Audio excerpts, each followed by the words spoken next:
injuries? I hope it's not a bad sign with a thunderstorm coming up here. Can you hear me, because I cannot hear anything here. Yes, fine, I can. Huh? Okay. So then, good afternoon. It's great to be back in Brisbane and to be in Brisbane for the first time after the election as host city for the Olympic Games 2032.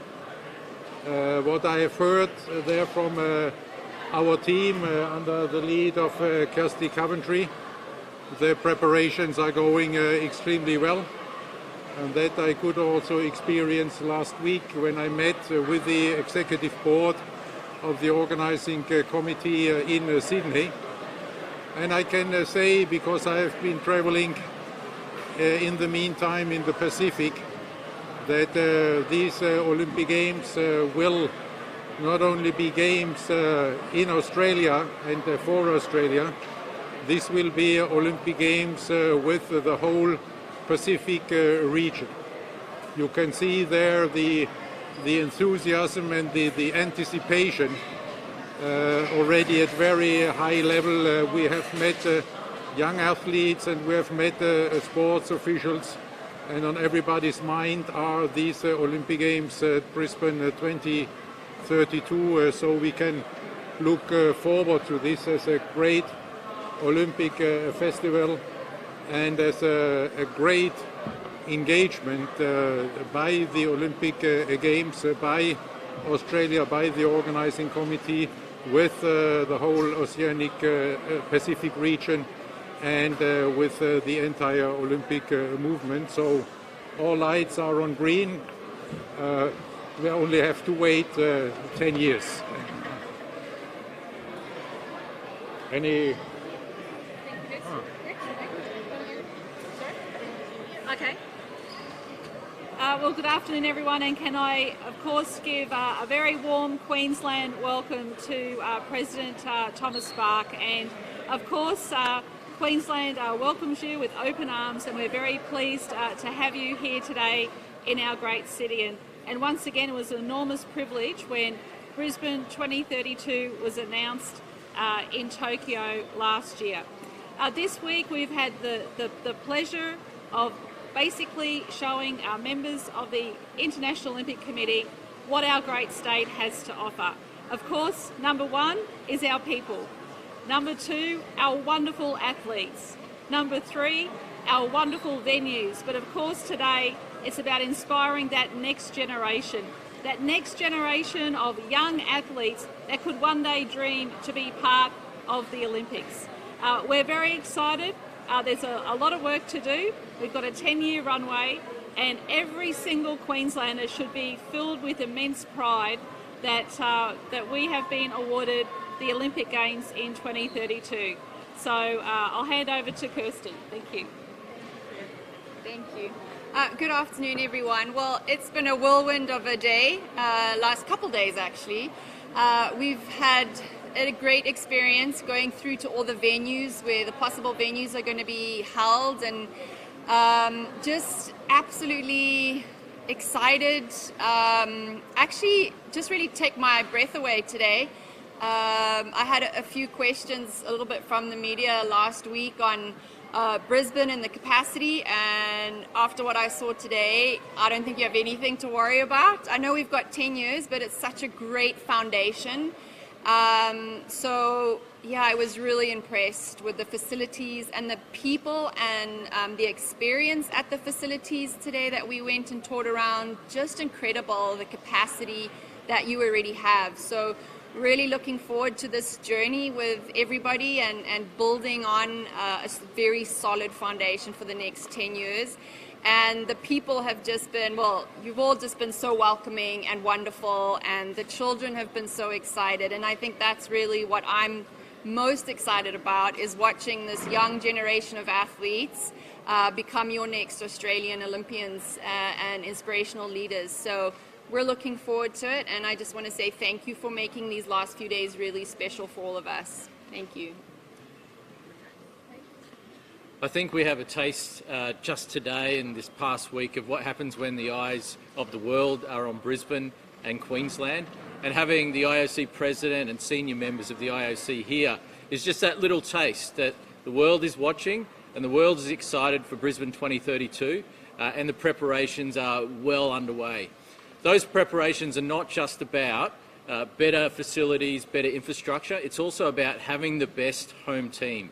And today we're seeing the budding athletes of the future gearing up and getting excited about Brisbane 2032.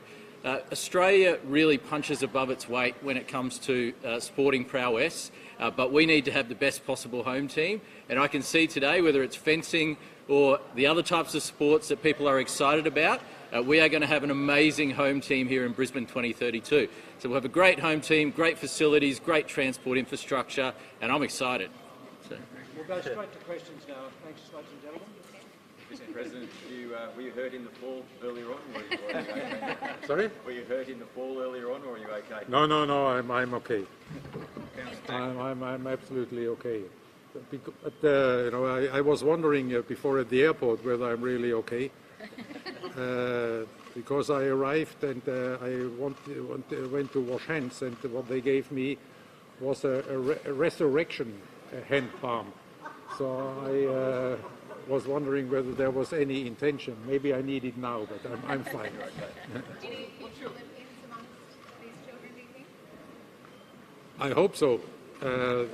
I haven't seen them fencing, so I cannot tell you who has the talent. But I hope so that there will be some, because competing in your home country and then for them even in the home city, that's the dream of every athlete. What's your schedule over the next day while you're here? I will not be here anymore in about 5 hours. So.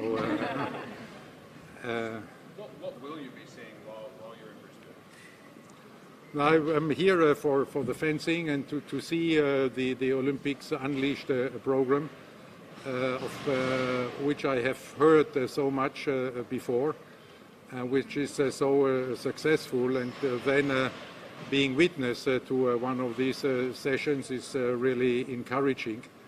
And then, since nobody is listening here, I can tell you that before going to the airport, I will enjoy some Brisbane food, which I like so much. And so you were in the Pacific over the last few days. What did you see there? Who did you meet with?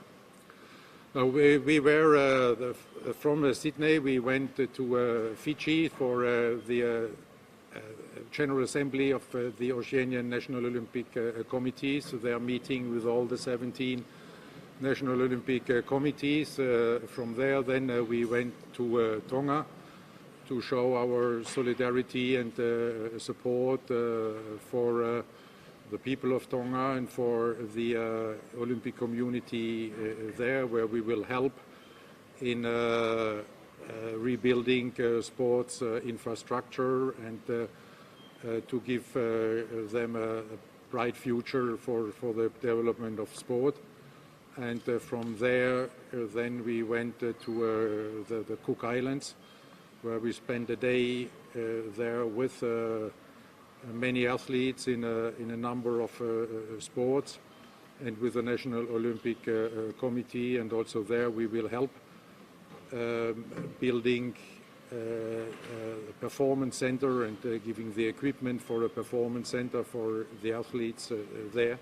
But what is important for Brisbane and Australia is what I said before. It's everywhere. It's a great anticipation of these games, Brisbane 2032. They're all excited, they're all motivated. It's really a great feeling of Olympic spirit already now. You've seen plenty of Olympic cities. What will Brisbane need in order to carry this on? To keep this enthusiasm alive, to maintain this momentum, this is the most important. We see now the Olympic spirit truly alive here in Brisbane and Queensland and Australia. And this will be the challenge for the next 10 years, to keep this Olympic spirit as alive as it is, and to reach out to the world. President Bach, slight tangent. I just want to ask you about modern pentathlon. It's a sport in a little bit of turmoil at the moment. We had an Olympic champion in that sport in 2016. Does it have a place as a long-term Olympic sport? Obviously, the horse riding has been taken out and they're replacing it with...